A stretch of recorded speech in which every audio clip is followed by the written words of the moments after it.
오늘 함께 나누실 말씀 예레미야 1장 11절부터 19절까지 말씀 먼저 한 절씩 교독을 하시겠습니다. 우리 성도님들 한 주 동안도 잘 지내신 줄로 믿습니다. 지난주는 또 특별히 일부 예배 많이 나오셨는데요. 오늘 이렇게 또 적당하게 나오셨습니다. 우리 옆자리에 좌우편에 계신 분들 사랑하고 축복합니다. 이렇게 한번 인사 나누겠습니다.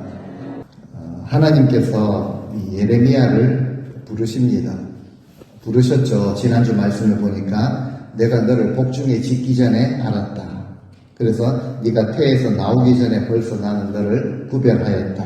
그리고 이제 너를 열방의 선지자로 세웠노라 라고 말씀을 하십니다. 그 예레미야가 어떤 존재였습니까?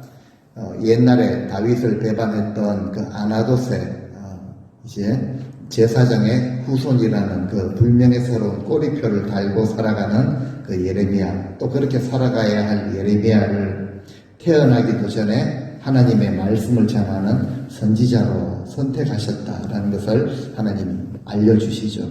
이런 부르심 앞에 예레미야가 어떻게 반응했습니까? 아유, 저를 부르시다니 감사합니다. 주님께서 부르신 대로 이렇게 응답하지 않았죠. 저는 아이입니다. 말을 잘 할 줄 모릅니다. 라고 대답하며 좀 주저했습니다. 하지만 결국 예레미야가 이렇게 고백하죠. 여호와께서 그의 손을 내밀어 내 입에 대시며 보라 내가 내 말을 내 입에 두었노라 라고 말씀하셨다. 그렇죠. 10절 말씀에도 보면은 하나님께서 나를 여러 나라 위에 세워 그것들을 뽑고 파괴하고 파멸하고 넘어뜨리고 그리고 건설하고 심게 하셨다. 예레미야는 하나님께 받은 그 소명, 하나님 하신 말씀 그대로 이제 고백을 하게 되죠. 그 10절 말씀을 보시면은 이제 두 가지가 나오죠. 예레미야에게 어떻게 합니까? 먼저 뽑고 파괴하고 파멸하고 넘어뜨리는 이런 메시지. 그리고 그 뒤에 이어서 건설하고 심게 되는 이 메시지를 전해주십니다. 예레미야가 여러 나라에게 전하는 메시지 내용은 좀 이제 두 단어로 간단하게 말하면 재앙과 구원입니다. 그러니까 이제 한 가지는 나쁜 소식이고 한 가지는 좋은 소식이죠. 나쁜 소식은 뭡니까? 뽑고 파괴하고 파멸하고 넘어뜨리는, 그죠? 예레미야를 세워서 이런 것을 먼저. 그리고 좋은 소식은 뭐냐 하면은 건설하고 심게 하겠다 라고 하나님이 말씀을 하셨습니다. 그러니까 경고와 재앙만 전하는 것이 아니라 그와 더불어서 정말 좋은 소식, 복된 소식, 새로운 회복을 이제 꿈꾸고 소망하고 구원이 거기에 담겨져 있다라는 것이죠. 그리고 이 예레미야의 예언은 역사 속에서 그대로 실제로 성취가 되었습니다. 건설하고 심는다라는 의미는 그 백성들이 이제 새로운 삶을 회복한 후에 새로운 삶을 시작한다라는 것을 의미하죠. 그 전에 어땠습니까? 넘어지고 파괴하고 파멸을 당하였죠. 나라를 빼앗기고 삶의 터전을 잃고 성전은 무너져 버렸고 끌려갔던 유다 백성들을 이제 다시 돌아오게 하셔서 새로운 그런 삶을 세우리라라는 소망을 전하는 이 사명을 받았다는 거죠. 우리가 흔히 이런 표현을 합니다. 세상에서도 자주 듣는 표현인데요. 좋은 소식과 나쁜 소식이 있습니다. 여러분들은 어떤 소식을 먼저 듣기를 원하십니까? 라는 이런 표현들을 많이 들어보셨을 것입니다. 예를 들어서 이제 병원 의사가 이제 환자에게 이렇게 말합니다. 몸이 아주 안 좋아서 이제 정밀 검사를 했는데요. 이제 오랜 시간 검사를 철저하게 하고 나서 이제 의사가 환자에게 이렇게 말하죠. 정밀하게 검사를 다 잘 마쳤습니다. 근데 이제 좋은 소식과 나쁜 소식이 있습니다. 어떤 소식을 먼저 듣기를 원하십니까? 환자에게 물었죠. 그 환자가 무슨 소식을 먼저 듣기를 원한다고 대답을 했을까요? 나쁜 소식을 항상 먼저 듣기를 원하죠. 나쁜 소식은 한 1년 정도 남으신 것 같습니다. 그 좋은 소식은 뭡니까? 그러니까 이제 치매가 함께 왔습니다. 내일이면 다 잊어버리실 것입니다. 사람들은 늘 이렇게 나쁜 소식을 먼저, 좋은 소식을 나중에 듣고 그것을 붙들려는 소망이 있기 때문에 그렇습니다. 근데 이런 우스운 그런 예를 들으면서 성경을 생각을 해보니까 성경도 마찬가지입니다. 우리에게 좋은 소식과 나쁜 소식을 이렇게 함께 들려주십니다. 주님도 처음 오셔서 전하신 소식이 그렇죠. 천국이 가까이 왔다라는 엄청난 이 복음을 들려주십니다. 근데 나쁜 소식이 뭡니까? 이런 것들은 천국에 들어가는데 방해가 되고 죄가 된다. 그래서 회개하라라는 메시지를 던지시죠. 그런데 어떤 이들에게 있어서 이 회개하라는 메시지를 좀 나쁜 소식으로, 달갑지 않은 소식으로 자꾸 나를 건드리고 치는 이런 소식으로 받을 수도 있다라는 것이죠. 하지만 성경은 우리에게 죄가 된다라고 말씀을 하시는 것을 알게 하심으로 우리가 진정 하나님 앞에 회개를 하고 우리 가운데 죄악을 다 제거하고 그리고 말씀에 순종하는 삶을 살아갈 때 천국이 진짜 우리의 것이 되는 이 좋은 소식을 우리에게 전해주시기 위함이다라는 것이죠. 제가 나쁜 소식이라고 표현을 하였지만 우리를 기분 나쁘게 하려고 하는 말씀이 아니다라는 것을 우리는 알아야 됩니다. 왜 이런 소식을 먼저 전해주십니까? 뒤에 들려지는 이 복음, 좋은 소식이 정말 좋은 소식이 되게 하시려고 성경은 우리의 죄를 지적을 하십니다. 그리고 철저하게 회개하라라고 촉구를 하시죠. 그래서 보니까 오늘 이 두 가지 환상을 통해서 이제 11절과 13절에 보니까 이제 여호와의 말씀이 또 임하시니라. 여호와의 말씀이 다시 내게 임하시니라 라고 13절에 그렇게 두 번 말씀을 하시면서 환상을 두 가지를 보여주시는데 보니까 한 가지는 좀 좋은 소식이고 한 가지는 나쁜 소식이라는 것이죠. 11절 말씀 한번 보시겠습니다. 여호와의 말씀이 또 내게 임하셨다는 거죠. 자, 하나님이 묻습니다. 예레미야야 네가 무엇을 보느냐? 영어 성경에 보니까 쉽죠. What do you see? Jeremiah. 그러니까 예레미야가 보는 그것을 그대로 대답을 하는데 무엇을 본다라고 대답을 합니까? 내가 살구나무 가지를 보나이다 라고 대답을 하죠. 자기 눈에 보이는 것을 그대로 대답을 했을 것입니다. 그런데 보니까요 그냥 살구나무 가지입니다. 성경의 다른 예를 비교해서 생각을 할 때 나뭇가지 위에 독수리가 앉아 있었다든지 5 열매는 아주 실한데 5 열매는 아주 허한 그런 말라 비틀어진 이런 것을 보는 것이 아니라 그냥 살구나무 가지를 보고 있습니다. 그냥 살구나무 가지만 봤다는 것이죠. 그런데 이것은 이제 성경에서 살구나무를 찾아볼 때 어떤 한 가지 사건과 관련이 있습니다. 근데 민수기를 보시면요.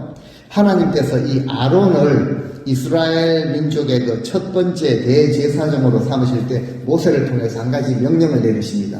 이스라엘 12지파의 지도자들에게 명령을 하시죠.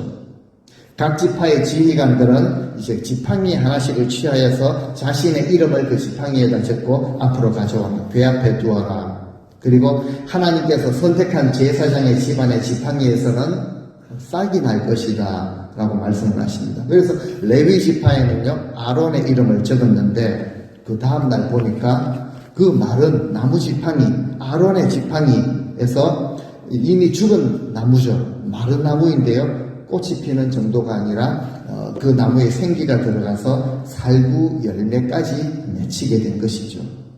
살구나무가 이제 열매까지 맺게 되는 이 지팡이가 열매까지 맺게 되는 이것을 보면서 여러 가지로 해석을 해볼 수가 있겠습니다. 첫 번째는 이 죽었던 나무에서 열매가 맺혔으니 생명이 살아나는 이 부활을 뜻하기도 하겠습니다. 하지만 오늘 본문에서는 보니까 하나님이 그 아론 지파를 택하셨다는 거죠. 하나님의 선택하심을 의미하기도 합니다. 즉 예레미야가 하나님의 선택을 받은 종이다라는 것을 암시하죠.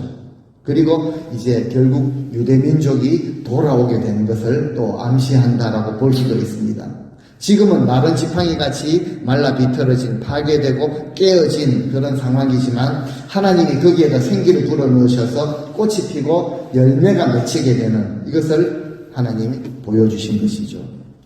좋은 소식을 예레미야에게 환상을 통해서 들려주신 것입니다. 그 보는 그대로 봅니다 라고 대답을 하니까 하나님께서 이렇게 말씀하시죠. 네가 잘 보았다. 그죠? 그냥 그걸 그대로 눈으로 시력으로 보았다라는 의미가 아니라 너에게 살구나무를 보여준 이 환상의 뜻을 잘 깨달았다라는 의미가 또 담겨져 있을 것입니다. 그리고 하시는 말씀이 무엇입니까? 12절에 내가 내 말을 지켜 그대로 이루려 함이다 라고 말씀을 하십니다. 무엇입니까? 하나님께서는 하나님이 하신 그 말씀이 그대로 이루어지는 것을 네가 지켜보고 있다. 지금 내가 네 눈으로 그것을 보고 있다. 하나님의 말씀은 그대로 실현될 것임을 뜻하는 것이죠. 신실하신 하나님은 말씀이 그대로 성취되는 것을 네가 지켜볼 것이라. 그 하나님의 의지가 담긴 그런 말씀입니다. 그러니까 마른 이 살구나무 가지에서 꽃이 피고 열매가 그렇게 나듯이 나는 내 언약을 반드시 지켜서 내 백성 유다 민족이 파괴되고 파멸되고 끌려갔던 그곳에서 새로운 삶으로 돌아오는 다시 일어나게 되는 모습을 내가 지켜볼 것이다. 즉 내가 이야기하는 모든 것이 그대로 이루어지겠다라는 약속이죠. 자, 이어서 두 번째 환상입니다. 13절 여호와의 말씀이 이제 다시 예레미야에게 임하시죠. 네가 무엇을 보느냐? 예레미야가 이제 보는 그것을 대답하는데 무엇을 봅니까? 끓는 가마를 보게 되죠. 근데 그 가마가 보니까요, 이제 영어 성경에 boiling pot 되어 있습니다. boiling pot, 끓는 가마가 윗면이 북쪽에서부터 이제 남쪽으로 이렇게 기울어져 있다라고 예레미야가 본 그대로 이제 대답을 하죠. 그 윗면이 북쪽에서부터 이렇게 기울어졌다라는 것은요, 그것도 끓는 그런 솥이 기울어져 있으니까 뭔가 상당히 좀 위태위태한 그런 상황을 예레미야가 보는 것입니다. 좀 불길한 그런 상황이 일어나게 된다는 것을 보는 것이죠. 그래서 끓는 가마라고 표현을 합니다. 성경에서 이 북쪽이라는 의미는 항상 이제 재앙이 출발하는, 재앙이 시작되는 그런 것을 뜻하죠. 그 북쪽에서 끓는 그 재앙이 이제 기울어져 있다. 뭔가 이제 남쪽 지방에 있는 그 나라들이 굉장히 심각한 위기 가운데 있다라는 것이죠. 지금 남유다가 좀 위험한 그런 상황에 있다. 그런데 예레미야는 유다가 멸망하기 훨씬 전에 이제 활동을 시작을 했습니다. 그래서 예언을 시작할 때에는 아직 그 북방의 위협이 실제적인 것은 아니었습니다. 바벨론에 의해서 멸망을 당하는데요. 그때까지 뭐 신흥 세력으로 좀 떠오르기는 했지만 아직은 보니까 유다가 비교적 안정적이었죠. 그런데 예레미야는 벌써 북쪽에서 심각한 재앙이 지금 임하고 있는 것을 보는 것이죠. 꼭 오늘 현재 지구촌의 그런 상황을 보는 것 같습니다. 뭐 지금은 대체적으로 안정적이라고 생각하는데요. 이것을 실제로 보는 학자들은 굉장히 지금 예레미야가 보는 것처럼 이제 끓는 가마가 기울어져 있다. 지구가 지금 끓고 있다라는 거죠. 꼭 저는 이 말씀을 갈 때 오늘날 지금 우리 지구촌의 상황을 보는 것 같았습니다. 그래서 이제 14절에 보니까 하나님이 이렇게 말씀을 하시죠. 이 재앙이라고 하나님이 말씀을 하십니다. 14절 말씀 같이 한번 읽어보시겠습니다. 하나님이 해석을 해주시죠. 끓는 가마가 재앙인데 이제 북방에서 일어나 유다 땅의 모든 주민들에게 부어지게 될 것이다. 그러니까 하나님은 북방의 나라들을 일으키셔서 하나님을 등지고 하나님의 뜻과는 상관없이 하나님의 백성이라는 자부심은 있었지만 하나님의 뜻과는 상관없이 살았던 백성들을 심판하실 것이다 라고 하나님이 말씀을 하십니다. 그런데 보니까 심판의 범위가 상당히 넓습니다. 전반적이죠. 이 땅 모든 주민들에게 부어지게 될 것이다. 나쁜 소식입니다. 그죠? 하나님이 선택하신 그 백성들을 향하여서 심판이 그 전반적으로 행해지게 될 것이다 라는 bad news를 전해주십니다. 근데 보니까 그 심판을 누가 행하시는가 라는 것을 말하고 있죠. 자, 15절에 그것을 이제 밝히 말하고 있습니다.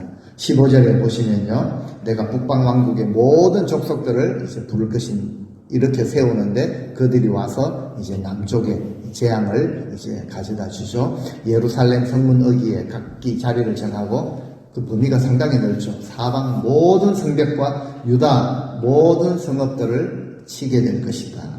그 심판을 또 그 백성들을 택하셨던 하나님이 여호와께서 그 심판을 행하신다라고 하시면서 여호와의 말이니라라고 못을 딱 박아서 말씀을 하십니다.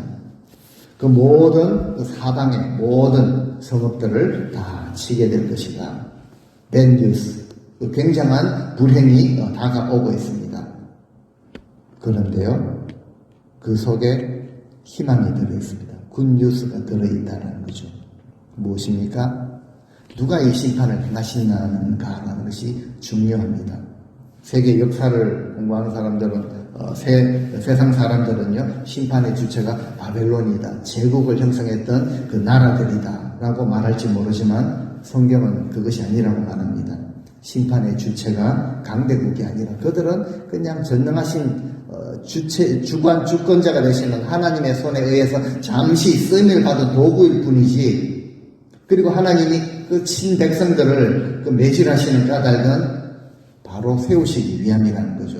치시지만 치신 후에 싸매시고 다시 세우시기 위해서, 회복시키시기 위해서 치신다라는 것이죠. 이것이 희망입니다. 굿뉴스입니다.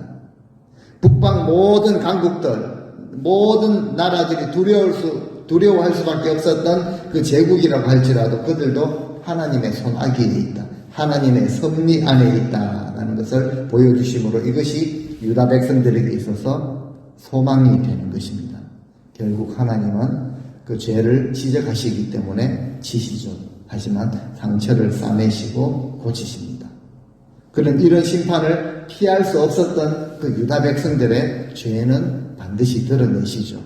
그리고 그 죄가 무엇인가라는 것을 16절에 이제 하나님이 그것을 또 말하고 계십니다. 자, 16절도 같이 한번 읽겠습니다. 무리가 나를 버리고 다른 신들에게 분향하며 손으로 만든 것들에 절하였은즉 내가 나의 심판을 그들에게 선고하여 그들의 모든 죄악을 징계하리라.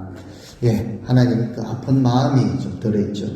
사랑하는 그 백성들을 좀 심판하실 수밖에 없었던 그 이유를 말하는데 다른 것이 아니었습니다. 그냥 하나님을 버리고 등지고 다른 세상의 우상들에게 분향을 하고 그거 자기 손으로 만들어 놓고 거기에다가 절하고 섬겼다.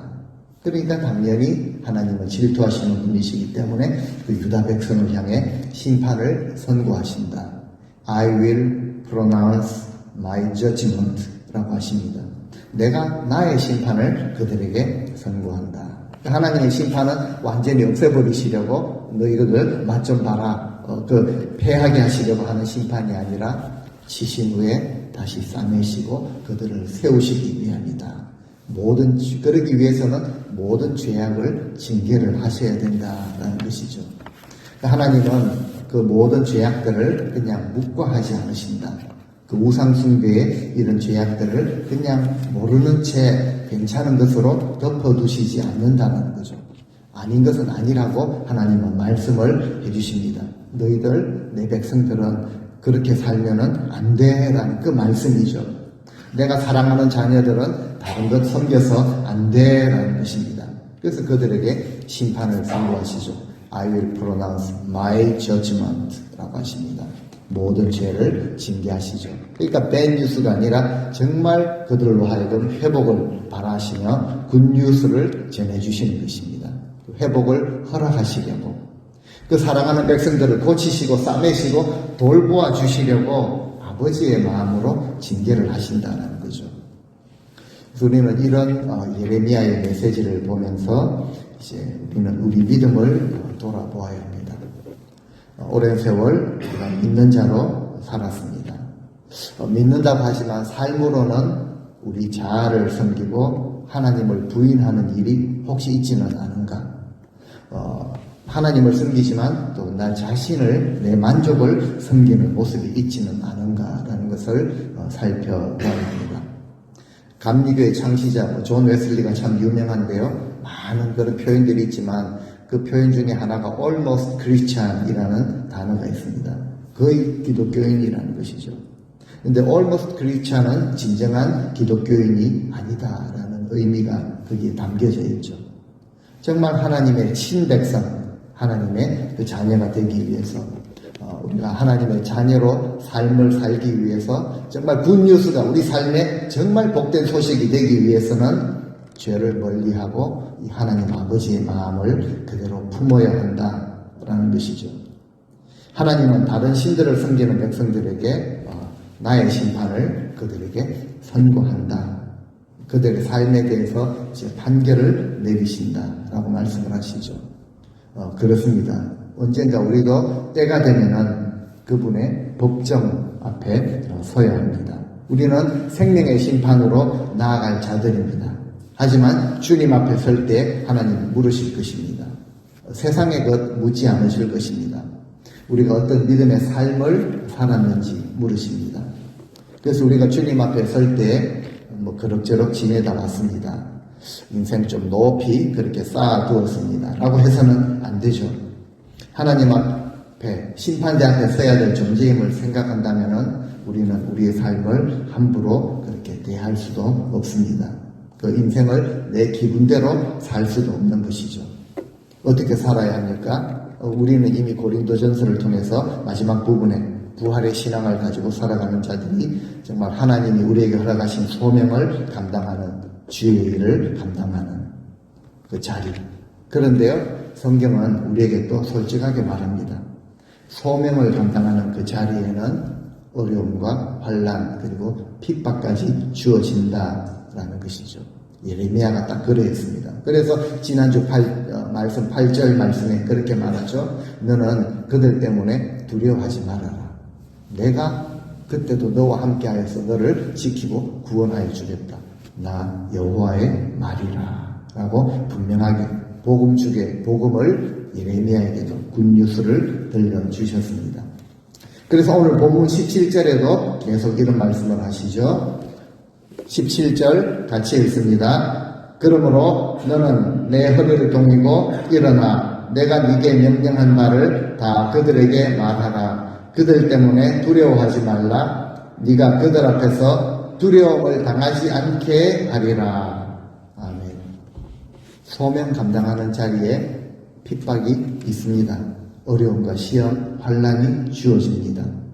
그래서 하나님은 예레미야에게 좋은 소식을 말씀해 주시죠. 네 허리를 동이고 일어나라. 그리고 내가 너에게 명령한 바를 다 그들에게 말해라. 그들은 밴뉴스라고 생각할지 모르지만 거기에는 복음이 굿뉴스가 담겨있다. 그들 때문에 두려워하지 말고 내가 너를 두려움 당하지 않게 지켜주겠다. 놀라운 약속을 예레미야에게 해주시죠. 그 예레미야가 할 일이 무엇입니까?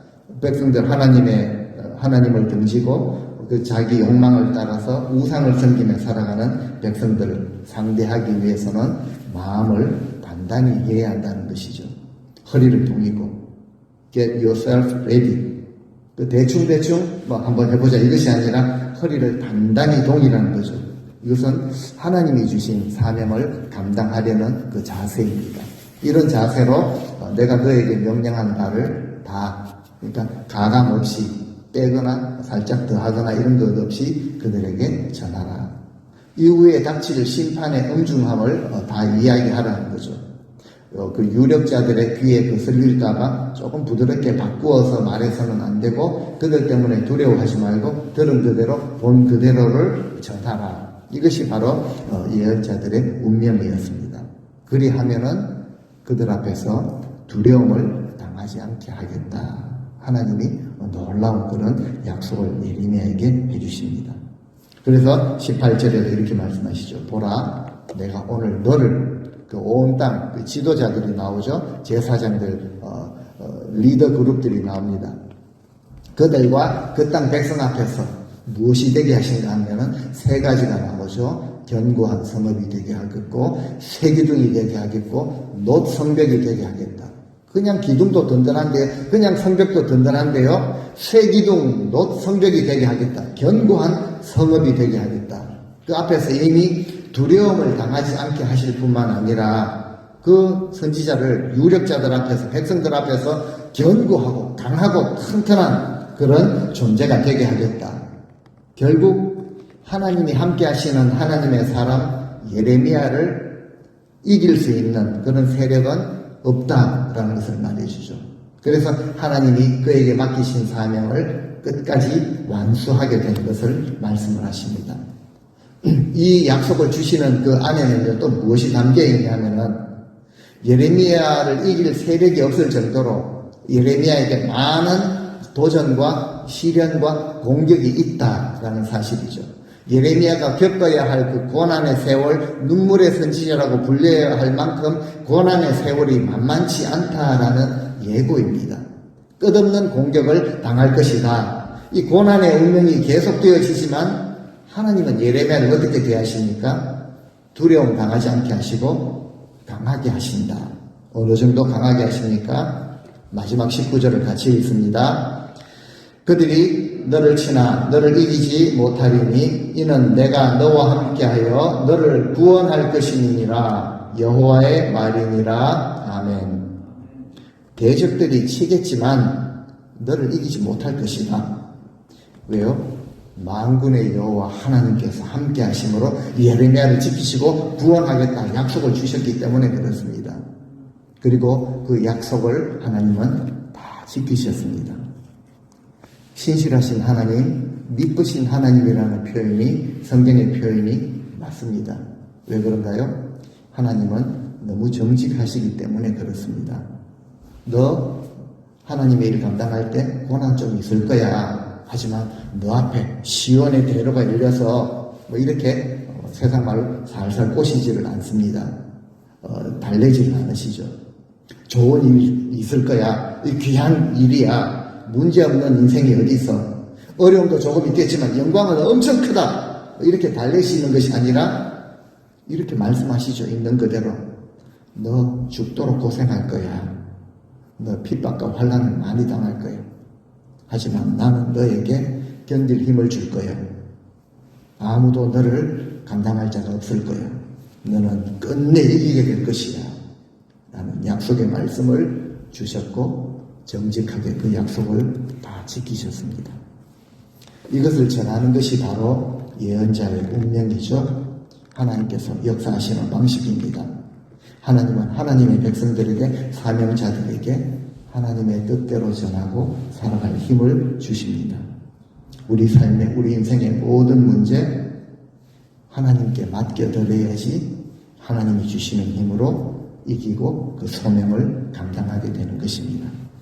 내 앞에 꽃길만 영광만 있는 것이 아니라 굿뉴스가 정말 굿뉴스가 되어질 수 있도록 우리에게 고난까지 주시는 것을 받아들이는 것이 바로 하나님의 백성들의 운명이라고 말할 수도 있겠습니다.